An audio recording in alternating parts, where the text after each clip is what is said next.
Okay, I'm just curious before we start, how many of you had already seen Le Corbeau before? Not very many. Okay, okay. So, Nicolas, thank you for joining us. Let's start by having you tell us a little bit more about the context, the background, and the context of the production of the film under the Sure. occupation. This is working, yeah? Yeah. Okay, great. So, as I mentioned earlier, and as you saw in the credits, the film was produced by Continental. So, for starters, going into the war, French cinema was in a situation of chaos and real economic fragility. And it was funny researching this because it reminded me a lot of how things are today.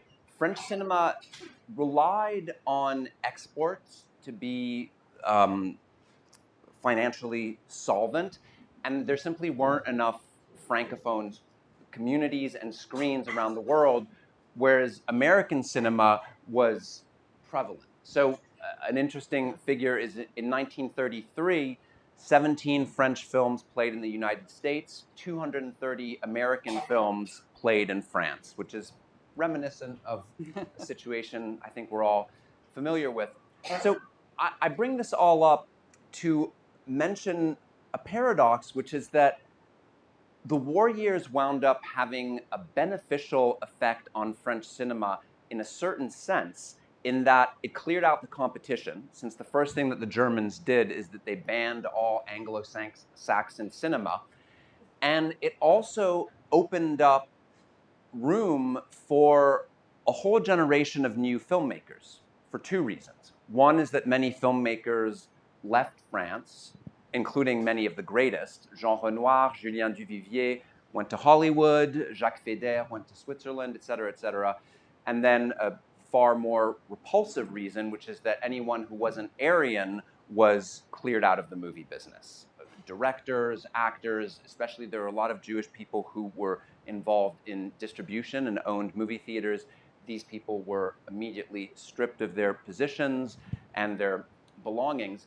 So in the years 1940, 1943, 17 first-time filmmakers got to make films. Not inconsequential filmmakers, Robert Bresson, who some of you may have heard of, Jacques Becker, and Henri-Georges Clouzot.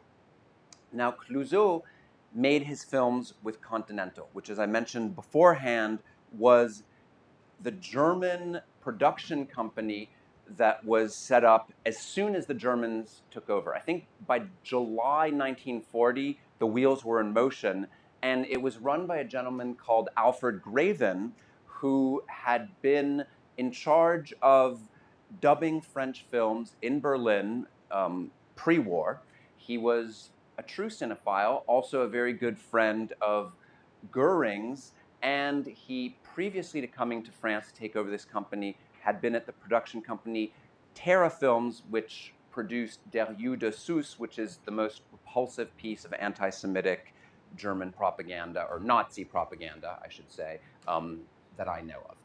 Anyhow, Alfred Graven's goal in setting up Continental was actually not to create pro-Nazi or pro-German propaganda, but really to make what he saw as quality French cinema. He understood that German cinema at this stage, with all the great German directors basically having fled Nazi Germany, was not strong, and he just really wanted to make strong French films, set up this company, and went about trying to lure whoever was left in France to make films with his company.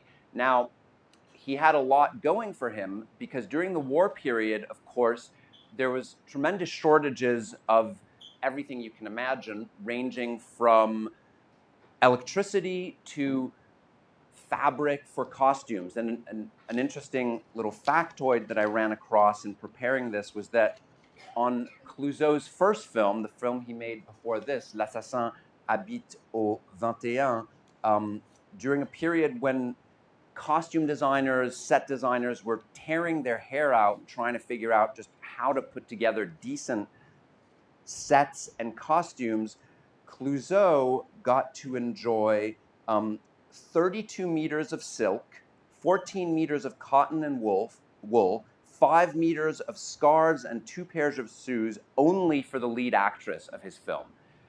The contracts that were offered for people working for Continental were extremely attractive. Directors were given 3-picture deals, actors were paid much higher than anyone else, and this was all, of course, very important because during the war years, people were suffering in every way you can imagine in terms of their employment and their remuneration. And if people weren't lured in by these nice conditions, the Germans and Continental had other ways of working, which in the case of the movie star Danielle Darieux, her fiance was a Dominican diplomat who was being held in detention in Germany, and she was told that if she didn't sign a 3-picture deal, he would be in trouble. So this was the way that Continental worked, and Henri-Georges Clouzot, who going into the war was a screenwriter, got brought into Continental step by step. First, he was hired to do some dialogue rewrites on a production that was already underway. He did a great job with that, so Graven offered for him to also do a storyline, and eventually he became the head of the screenwriting department at Continental, which would later be what really got him in a lot of trouble. He got to make his first film, L'Assassin habite au 21, which is kind of a thriller, a detective story, let's say. And then Le Corbeau came along, which I can go into more detail about this later, but it's actually based on a real case that took place in the French provinces from 1917 to 1922. And as I mentioned before, the screenplay actually dated from 1937. So Clouzot, I think, and we'll go into this maybe as a group, I think Clouzot understood how this story would be a very salient one for the time that he and his countrymen and women were living through. So that's kind of a little bit of the background. Okay, so 2 follow-up questions about that. Were directors and actors who worked with Continental or produced films with Continental seen necessarily as collaborators, or how were they viewed by other filmmakers and by public? And also, was that the only way filmmakers could produce films? My understanding is there was also a centralized French committee that worked mostly in unoccupied France. So those are 2 questions. It wasn't the only way, and the first question about how these people were seen is a much murkier one. The sense that I get about filmmaking during the occupation in France is that overall, people chose to get by, to do what they had to do, to keep doing their work, and to kind of look the other way. But just as in this film, there's a range of moral ambiguity, it's quite surprising that you had people in the film world who, on the one hand, were working with basically the Nazis, but on the other, were helping resistance members. So for instance, Clouzot, who was really looked down upon after the war, I mean, beyond looked down upon, he was punished for having been so involved with Continental.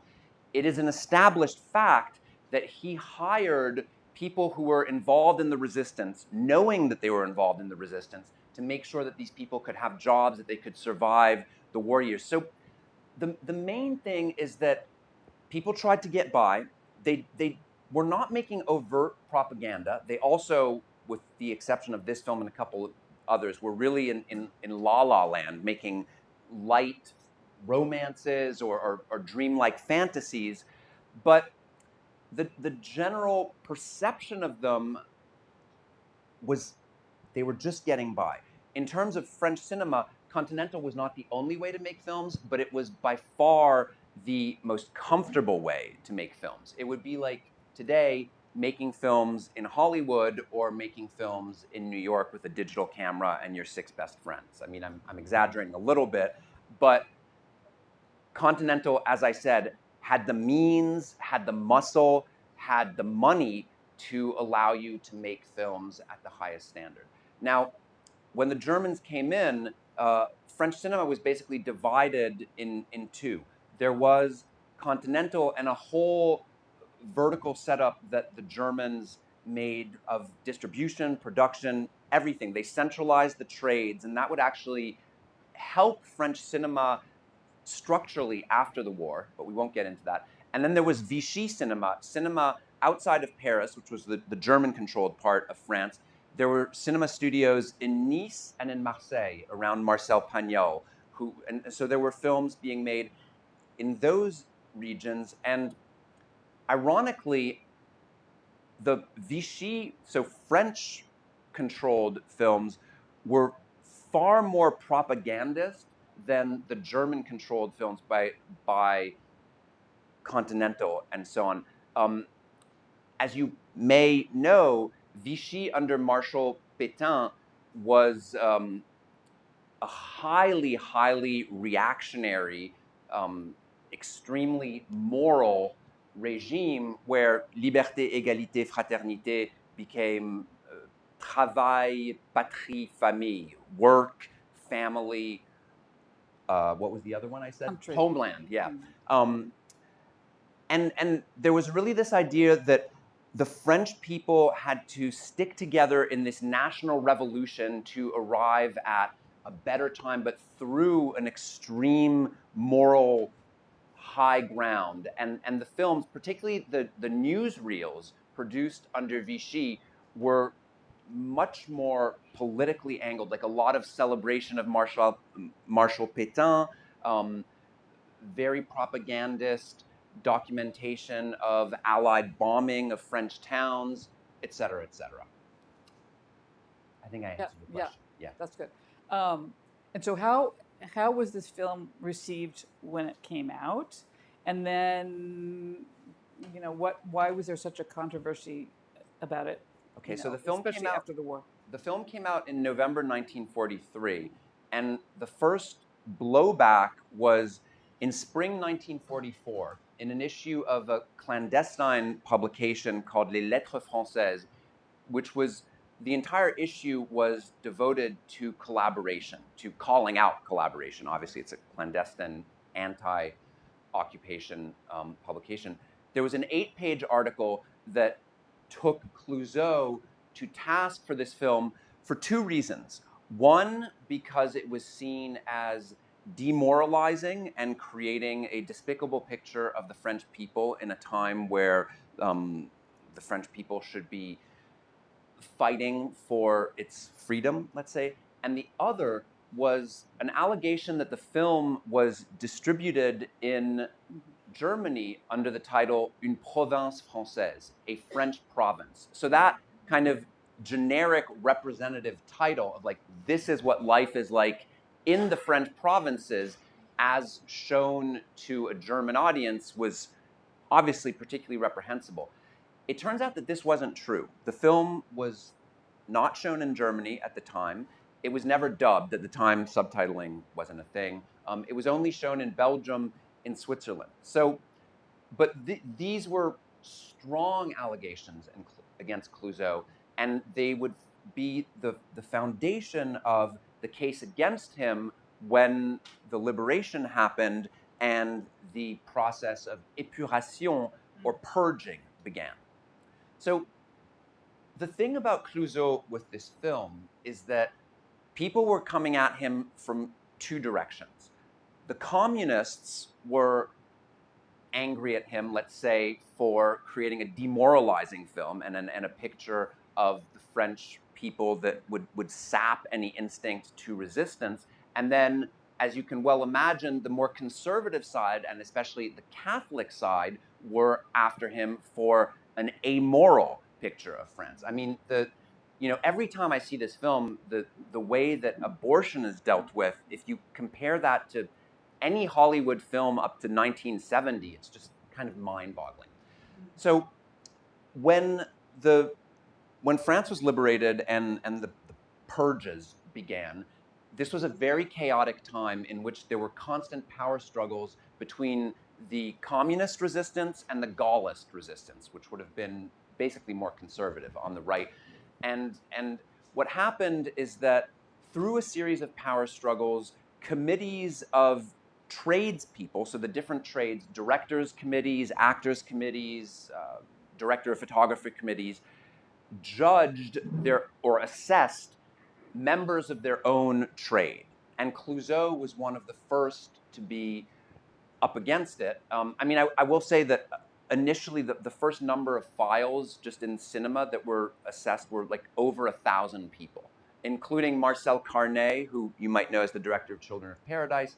And for the same reason, he had signed a contract with Continental to make a film and then never did. Clouzot made 2 films with Continental and was a salaried staff writer there. So anyhow, Clouzot was presented to the committee and he was found guilty, both for having worked at Continental and for having made specifically The Raven.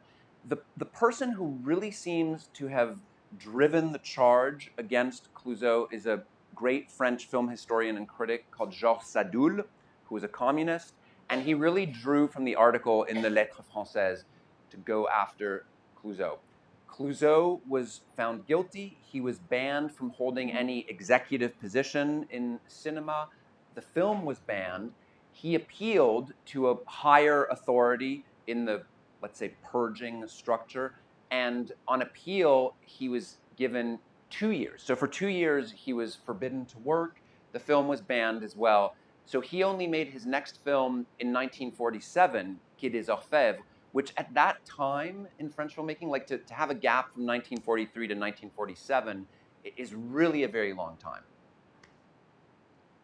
Yeah, I was reading earlier today a little bit about his sort of trial. It was a Comité National d'Épuration pour le Cinéma, so the committee that dealt with cinema in particular, and it's a little bit like the film. I mean, there were people denouncing him and writing letters, and he couldn't defend himself, and he was, tarnished publicly and punished. But it's kind of interesting that he ends up being a little bit like Germain. Yeah, but I should also point out that he had many people who defended him, Right. Not the most trivial people. Simone de Beauvoir, the anthropologist and writer Michel Leiris, the great filmmaker and contemporary of Clouzot's Jacques Becker.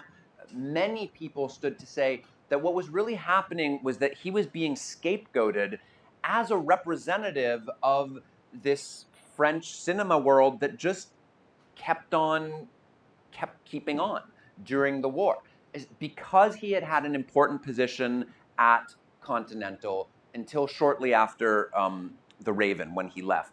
And, I'm not here to defend Clouzot. I actually don't have such a strong opinion about his quote-unquote collaboration, but I do know that in general, in the arts and in cinema in particular, people tend to be jealous of each other. And if someone has gone through a very, very, very difficult period of the filmmaking business with making 2 films and having a really good job, some people might just choose to jab at him, whether or not he was truly a collaborationist. So I think it was a lot of that, and that did come out in the purging period. Mm-hmm. So let's talk a little bit about the style and theme and formal aspects of the film, and maybe in particular how it could be read as an allegory for occupation. And in some ways it's kind of obvious. It creates this atmosphere of suspicion and betrayal and denunciation, and anonymous denunciation, a lot of which was going on.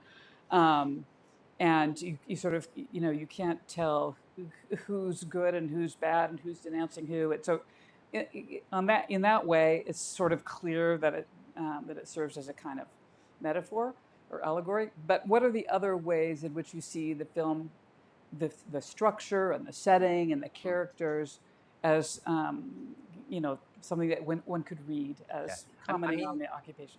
You described it very aptly. I guess really the critical thing in deciding whether Clouzot was the victim of an injustice or what we think of this film is it's just like such a subtle thing of whether you look at this film as a work of cynicism and this filmmaker saying everybody is disgusting, basically. Or, nah, I don't think I'm exaggerating. The characters are all deeply, at the best, morally ambivalent. I mean, even the little girl who can't be more than 5 is peeking and lying. You know, she has the letter. Right. And not to mention the teenage girl who really seems like she's a reprobate in the making.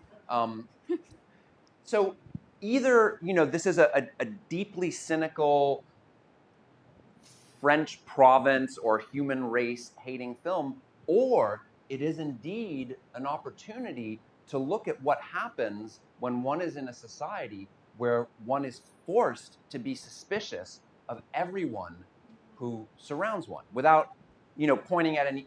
He couldn't possibly have said this is happening under the rule of the Nazis, or perhaps more painfully, this is happening under the rule of the French police, who would be rounding up Jews, or had very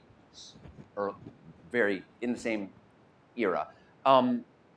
So there's really two ways of looking at it. I do think, and I'm not alone in thinking, that Henri-Georges Clouzot was a profound pessimist.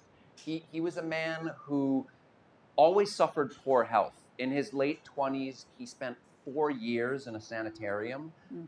So some people have thought that this may have led to his bleak outlook. I mean, he did eventually. He stopped working in the 1960s because he had a heart attack on a film set. He was a man who was plagued by poor health, which one can imagine would color your vision of things. But there's also a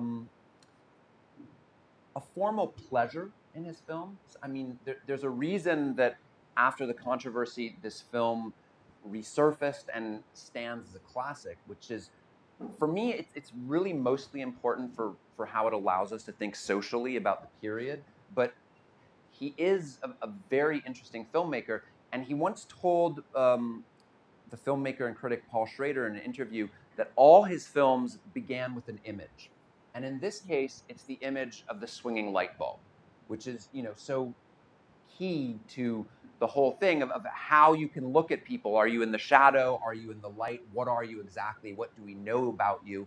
And that swinging light bulb is also one of the most clearly kind of German expressionist tropes. I mean, it's obvious that if there's any place that this film is coming from, formally, there's a lot of German expressionism. I mean, anytime they're on a staircase, the framing gets very expressionist.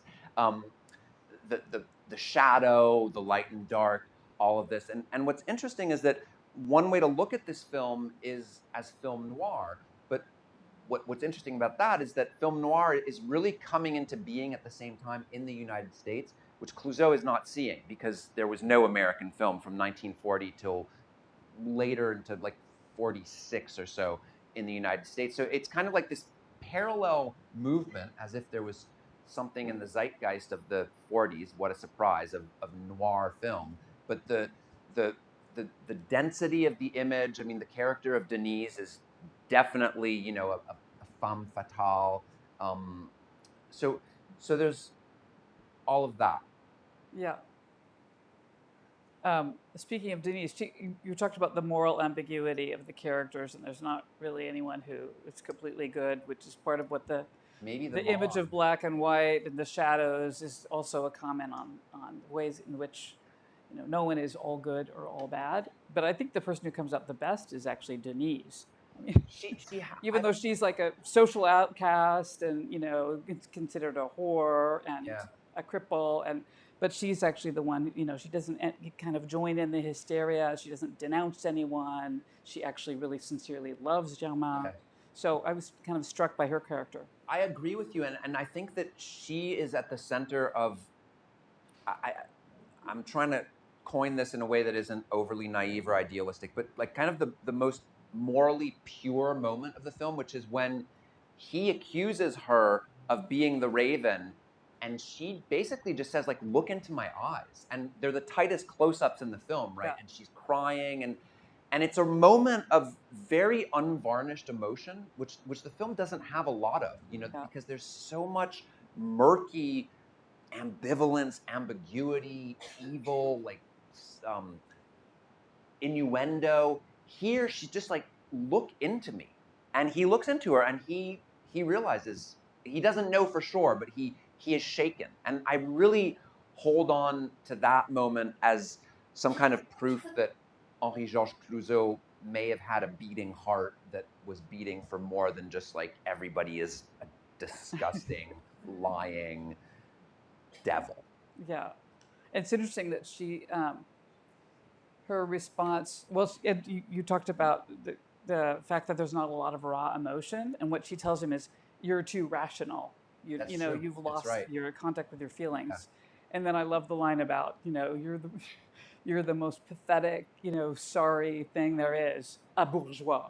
So, I mean, That's good. and the film is also really critical of everyone who, the bourgeois who represent different sources of authority in town, the clergy, the elected officials, who are all just, self-serving petty bureaucrats with no kind of moral compass whatsoever.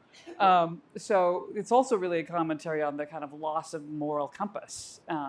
That's why people couldn't forgive Clouzot for making this film, is that it's like just destroys everything in French society. I mean, you feel like in the opening shots that there's like cataloging nearly of like, these are the different institutions and landscapes of a French village. This is not just like a specific case of 5 people who are doing bad. It's like everything.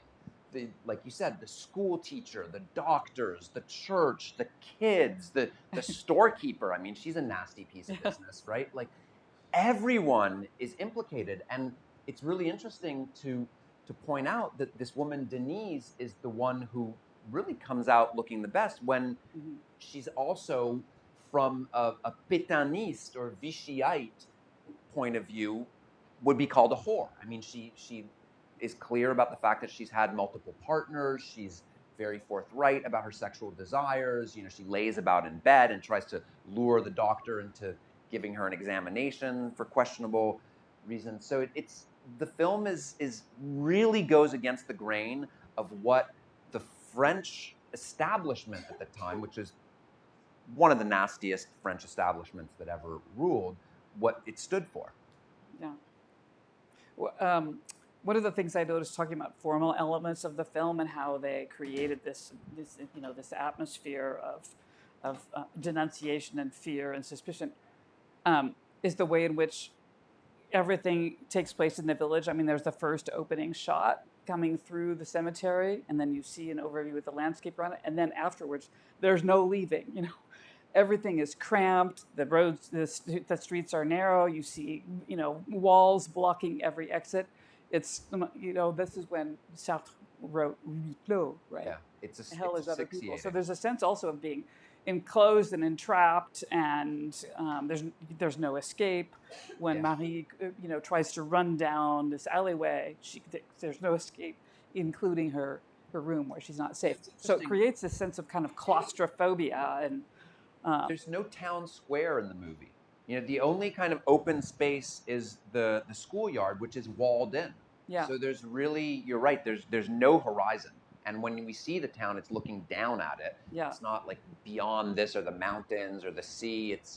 But in that sense, I mean, I think many of us would probably agree that it's a in a certain sense, a heightened but very accurate portrayal of life in a small town when you just can't get out. I mean, you can't, and everyone is exposed and watched by everyone else. And one question I have is about the way in which, at the time, the film was criticized by both sides, by the resistance, by the church, by Vichy, for all of the reasons we talked about. But looking at it with some distance, it sort of seems to me, watching the film, that it's not necessarily or not only about France and the French occupation in a French village, but it could be, at the beginning, the opening line is ici ou ailleurs, here or elsewhere. And it's sort of, the atmosphere it creates could be in Nazi Germany or in the Soviet Union or in Russia today. It's a sort of atmosphere of what it feels like to be in an oppressive authoritarian regime. So that is what really struck me about it was, I mean, in addition to being a commentary on what it's like to live in occupied France. Just it could be applied elsewhere too. Yeah, I mean, I suspect, based on the films that Clouzot made later and the kind of person that he is, I think that for him, it was mostly how he saw human beings. I mean, I don't really think, I don't know this for a fact because I haven't read interviews where he talks about this, but I don't, it is a film that is of its time, and he was certainly aware of that. You know, the screenplay had been registered in 1937. It was a choice to make this film at this time, and incidentally, against Alfred Graven of Continental's advice. Graven didn't want this film to be made, but Clouzot insisted. But I think more than anything, it's really how Clouzot saw human interactions. Yeah. And this is not directly related, but something that I find so interesting about this is that I've read a lot of contemporary criticism of the film and the attacks on Clouzot. No one argues that it's not a good film. Even Sadoul, who really hated Clouzot and accused him of inspiring his film from Mein Kampf, even Sadoul says it's a great film. I haven't found anyone saying that it's not a really good work of cinema. Only people who say that it's a problematic film politically, morally. So I think in a moment we want to open up Let's to do questions it. from the audience or comments. But is there anything, last thing you want to say, important about the film that you didn't have a chance to say? I just think it is really interesting to know that it is based on a real case that took place in Tulle from 1917 to 1922, where a woman who, for that era at the age of 31, was considered a spinster, was living with her mother, and she was a civil servant at town hall and was in love with her boss, and she sent him an anonymous letter saying, "Look out for Angèle," which was her.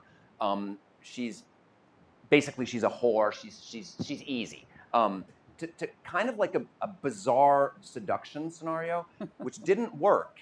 And this man married a colleague of hers, and once that marriage took place, she went to town with poison pen letters that were really pornographic. And it turned into a huge case in France because eventually she sent a letter to another civil servant at the town hall accusing his wife of being the poison pen author, and he committed suicide. He couldn't take it. And so it developed into a national case with the Paris papers writing about it in a very condescending way, like, oh, look at the provinces. And one of the things that really happened is that a police officer who was a pioneer in graphology and had actually founded the first scientific lab in Lyon, police lab, he came and he did a dictation where 8 women were held in, I guess, a classroom or somewhere, and were made to write these notes. And the culprit was revealed, this woman, Angèle, and she wasn't immediately arrested, and she went and entered a suicide pact with her mother in reaction to this, and they threw themselves into a pond. Her mother drowned, she survived, was eventually tried, but not for either of the deaths, just for defamation, and was basically fined and put in jail for 2 months and lived until the 1960s. So that's the real background for this story. And this is in Tulle, in Corrèze. And incidentally, for the cinephiles among you, this is the atmosphere that Éric Rohmer was born into. He was born in 1920 in Tulle while this was going on. That's one of the funniest scenes in the movie, the dictation, where they're actually reading these horrible letters, pornographic letters outside, and making, all of these townspeople write them. I thought that was. I don't know if that was the dictation that was used in the original story it's based on, but that was so funny. But it's believed that the poison pen, she would sign l'œil du tigre, the eye of the tiger. But it's believed that the image of the raven came from newspaper reports describing her at her trial wearing black because she was in mourning for her mother. And she was described as this kind of frail, sad-looking bird. And the screenwriter read about this case in the magazine Détective in 1932. But it was Clouzot that came up with the screenwriter with this idea of the raven, which has since entered the French language. When now, if you say un corbeau, that means someone who writes poison pen letters. I noticed that they used l'œil américain to say, I was curious we, about you know, that. we have our eye on you. I'm not sure what l'œil américain was. I don't know it either, and it comes up twice. Yeah. And it's very weird because it's, you know, any mention of America in 1943 in France under the Nazis is very curious. Yeah, I don't really know what that expression is about. Okay, so let's take 2 or maybe 3 at the most questions. Maybe we'll hear the questions first, and then Nicolas can answer. There's a microphone. Okay, one here, and then you'll be next. Hi, thank you for this great discussion. I have a different take. I'm Can French. you really speak into the microphone? Yeah. Given that I'm French, my parents, of course, went through the war. So I have a very different vision. And I also know what is the government of Vichy, which was a collaboration with Hitler. I mean, if they wanted peace, they didn't care. They closed their eyes and they became collaborator with the Nazi Germany. So that's one thing. And I think the way I look at it, Clouzot, number one, understands French society. It's true, little villages are very gossipy. I think always I think like that. some people can't hear you very well. If you can really hold the microphone close to your mouth. Oh. Better. Well. Scary. I mean, you know, the life in villages is full of gossip all the time. Even when I grew up, it was like that. Okay, so that's nothing new. That's part of French. It's part of the French culture. It's part of the structure of society. But the way I see Clouzot's movie is more of a denunciation of the state of mind, or what was really going on in France during occupation. I've heard it firsthand from my parents. I don't think you guys did because you were, I mean, maybe your parents were there, but I don't know. I heard it first, and the system of deletion was really intense, even in France, against Jews, of course, and nobody could trust anybody. Let's try to keep it a little short and maybe a question, because we don't have a lot of time. So no, I just want to give my take. So I think Clouzot has done, it's kind of remarkable. It's very funny, and he has sympathetic characters. But at the same time, you know, he's denouncing this climate of deletion. That's why Vichy didn't like the movie, because he denounced the subtext of an authoritarian regime, you know, of a regime that that suppress everything. Okay, let's have. We have another question over let's here. go to the question. If I may, I have a comment. Try to keep them short and questions rather than. If I may have a comment and a technical question. So regarding that, the intrigue is so complicated. If you don't see the release date 1943, you cannot imagine if the movie is during the occupation. It's very hard, very vague, to my standards. Secondly, I think that the issue here with the movie is related, like I said, to the fact that it's a real puzzle. It's hard to depict the scenario. And my question is very technical. Is Continental was a German company or established in Paris, in Vichy? So Continental was a German-controlled French company in Paris. The German occupiers came in and set up a company with German money, run by Germans, but it was for making French films in Paris. Okay, one last question back here. Thank you for the discussion. Could you say a little bit more about the reproductive politics of the film? Because, like you, I was really struck by how central abortion is to the whole plot. You know, the fact that Germain, you know, he changes his identity because of the loss of his wife at the hands of a doctor who's trying to give him a son.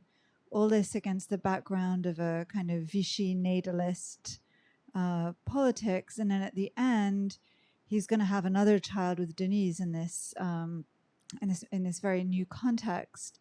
So I'm trying to figure, the whole question of gender is really interesting in the film, with the question of reproduction seemingly at the center of that. So I'd love to hear a bit more of a take on that. Whew. Well, you make a very good point about the natalist. I mean, travail, famille, patrie. Family is part of the Vichy motto. So, of course, abortion wasn't encouraged. But I feel like I would have to think about that a lot to give you a decent answer. Shani, maybe you want to kick in something. Well, I don't know. One thing that occurs to me is that he seems to be doing something immoral and illegal, but in fact, he's doing it for a good reason, out of good conscience, because he doesn't want mothers to die. So that's maybe another example of the moral ambiguity. I guess also, but also like for me, plot ambiguity. Maybe this is I'm wrong-headed here, but I understand it simply as he's saving the mother. He's not necessarily performing an abortion. No, he's not performing abortions. One of the most laudable things about the character is that he, in fact, is not going to perform an abortion for the convenience of this woman who's been sent to entrap him. To trap him. Yeah. Yeah. So it's like everything in the film. It's very ambiguous. Yeah. I would never refer to that character as an abortionist. But what I find so bracing about the film and surprising is that abortion is such an open topic in the film. I mean, it's like, again, like if you think of what's going on in Hollywood at the time, it's just completely unimaginable that, you discover the protagonist of this film washing blood off his hands and forearms. You don't know at that second what it's from, but you quickly do. And it's just like, wow. So I really don't know how to answer your question off the cuff, like as a synthesis. I would just say that the issue of reproduction in this film is dealt with a frankness that I find really laudable. It's just it's real, and was certainly a very big part of why this film was shocking, I would assume. Yeah, I mean, there are other ways too in which the idea of family is sacrosanct or are critiqued in this film. That the children are all horrible, and there don't seem to be any, healthy, happy families. So I think that explains part of why it was so shocking and had such an effect. Hate each other. But what was he thinking, or why did he foreground that? I'm not really sure.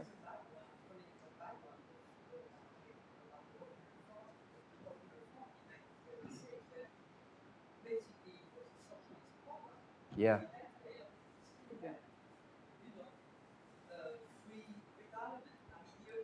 Oh, do you have a question?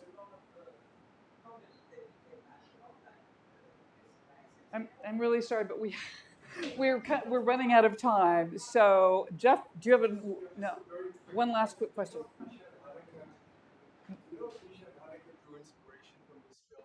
That's so wild that you bring that up, because while I was watching it tonight, I was thinking about films by people who don't really seem to like the human race, and Michael Haneke was right there.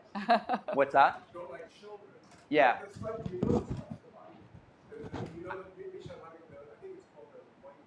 Yeah, the white ribbon. Yeah, great point. It's a great point. I never thought about it, but they are certainly akin, and I could well imagine that Haneke would be drawn to this film. Yeah. Okay, so we're going to stop there. Come back to some of our other films, and let's have a round of applause for Nicholas. Thank you.